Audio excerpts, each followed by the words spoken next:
নূহ আলাইহিস সালাম বিপদে পড়ে যাবেন। তখন আল্লাহ বলবেন, নূহ তুমি বললা পৌঁছিয়েছো, তোমার উম্মত বলে কিছু পায় নাই। নূহ তোমার কি কোনো সাক্ষী আছে? তোমার কথা আর তোমার উম্মতের কথা তো মিলে না।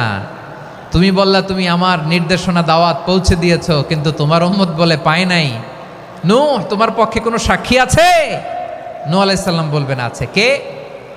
উম্মতে মুহাম্মাদি। তখন আমরা বলবো, আল্লাহর নবী নূহ আলাইহিস সালাম তিনি আপনি যা যা বলেছেন ঠিক তা তার উম্মতের কাছে পৌঁছে দিয়েছে।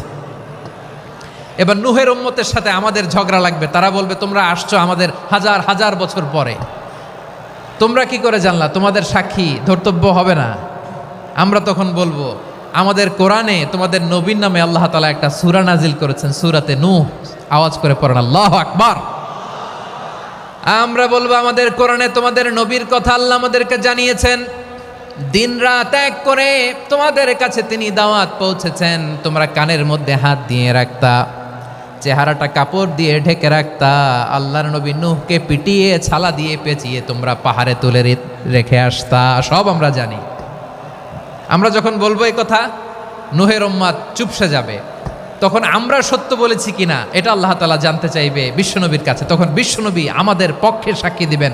আওয়াজ করে বলেন আল্লাহু আকবার। এজন্য আল্লাহ বলেন, নবী আপনি হচ্ছেন সাক্ষ্যদাতা, সব নবীদের উপর আপনি হবেন সাক্ষী, আবার আপনার উম্মতের সাক্ষীর উপর আপনি হবেন সাক্ষী। তার মানে নবী গো, কিয়ামতের কঠিন ময়দানে আপনি হবেন রাজ সাক্ষী। বিশ্বনবী কি সাক্ষী?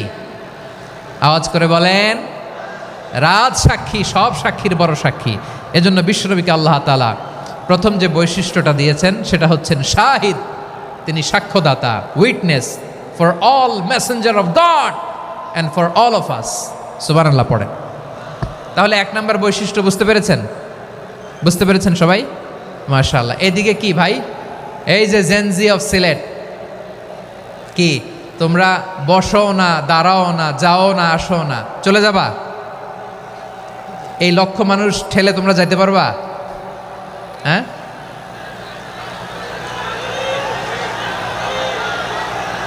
বসো বসো, বসতে হবে। শুরুতেই তোমাদের অনেক প্রশংসা করলাম, এই যদি হয় তোমাদের প্রশংসার নমুনা, তাইলে হবে না। বসো, মেহেরবানি করে বসো, বসো।